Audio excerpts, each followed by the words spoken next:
How do you know a boy has a crush on his teacher? He starts using words like extra credit and office hours in every sentence. Sadly, his quest for extra credits ends with him bloodied on the streets after getting dirty in the sheets with his crush, aka his teacher. So, does he get an A at the end? The movie opens with Lana playing a guessing game with her little daughter, Raja, while her husband, Ward, looks at them in affection. They seem like a happy little family who gets along really well. The scene shifts to a forest where Lana goes for her routine running. Now the biggest question here is who goes to a forest to run? Anyway, Lana's life seems perfect with a loving family and a well-respected job. She's a high school teacher, but things don't go as easy as planned when a new student named Benny arrives at school. During her class, she hands out questions for a mock test, and as she's waiting for the students to finish, she feels a piercing gaze at her. It is Benny who can't stop staring at her. Lana tries to ignore it, but it's almost prominent that she's affected by the guy and his beauty.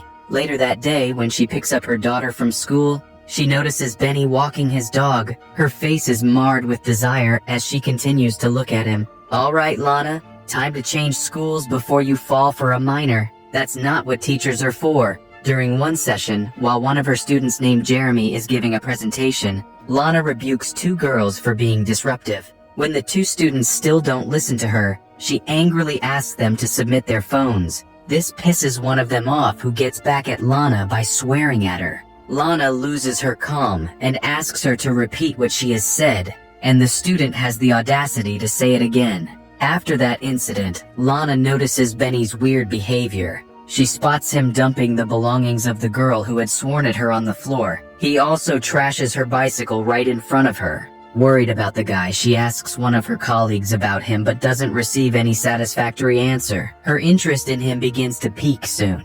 She decides on discussing the matter with Benny itself. She invites him into a vacant classroom and expresses her worry.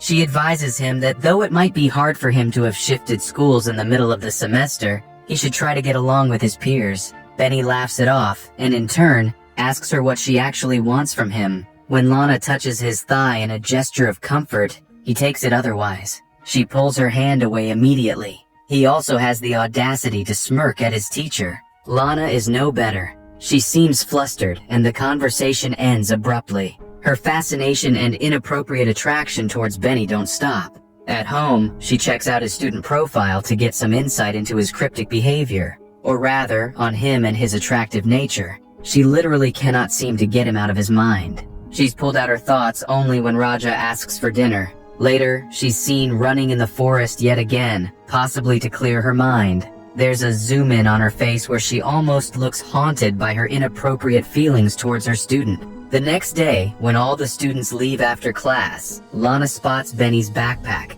She finds his probably sweaty jacket and inhales creepily. She glances around to make sure that no one has witnessed that gross display of attraction.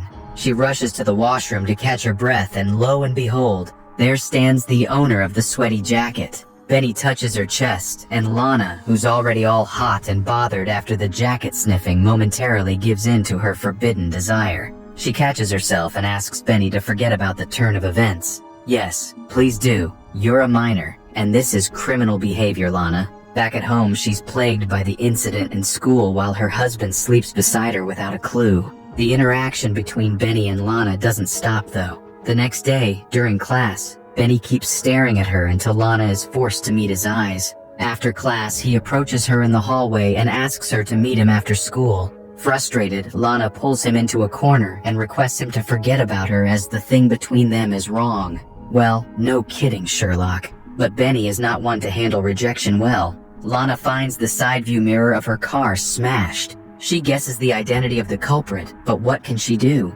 She proceeds with her day and goes to pick up her daughter as usual. On the way though, she stops in her tracks when she sees a group of guys on the sidewalk, and of course, one of them has to be Benny. Later that day, when her husband inquires about the damaged car, she just lies and says that she has hit a lamppost. Although Ward realizes that she's lying, he doesn't press on the issue as much and calmly invites her to drink her tea. Things take a bad turn for Lana after that. During one of her classes, as she's distributing mock papers, Benny makes some sexual and inappropriate gestures about Lana and the headmistress. Obviously infuriated by the disrespect, she asks him to leave. Either he leaves or she does. As expected, Benny refuses to leave as the entire class hoots and throws stuff at Lana. Feeling humiliated, she leaves the classroom. Later, she runs in the forest to clear her mind, but feels someone's eyes on her. As she glances around, there's no one in sight. Back at home, Lana is seen teaching Raja. She gets a phone call, but when she picks up the receiver, she hears some low noise from the opposite end. She hangs up and tries to resume teaching Raja. Annoyingly, she's interrupted once again. This time, she doesn't pick up the call and disconnects the receiver as she knows who's calling. It's the way Lana can't catch a break throughout the entire movie. The next day at school is extremely difficult for Lana. When she sees Benny in class, she turns around and bolts. She just cannot bring herself to face the class, and Benny, after the humiliation, she calls in sick and leaves.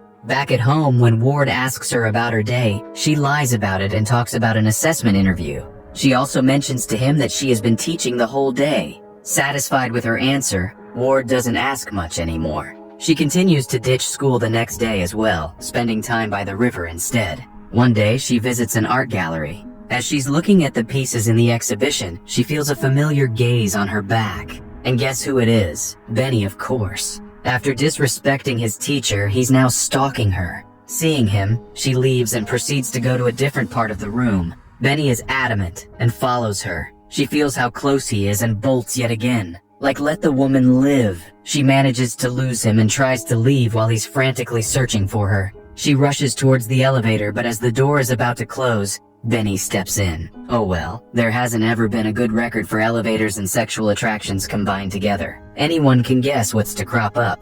Benny requests Lana to come back to school as he misses her. He finally manages to seduce her and puts his desperate hands all over her. He pulls away when she tries to kiss him. The reason is left unclear though, but he satisfies his teacher in various other ways. Lana finally gives in to her temptation, forgetting about morals and, most importantly, the law. Afterwards, Lana sits in her car and stares at her husband and daughter. She's consumed by guilt at what had transpired between her and the minor. Later, she confides in her husband about a dream that has been bothering her. It's summer and her family is swimming. Her husband and Raja are playing with the ball on the beach while she's swimming in the ocean. A force seems to pull Lana down, and no matter how hard she's trying to make her way to the beach, she cannot. She's ultimately pulled underwater where she's struggling to breathe.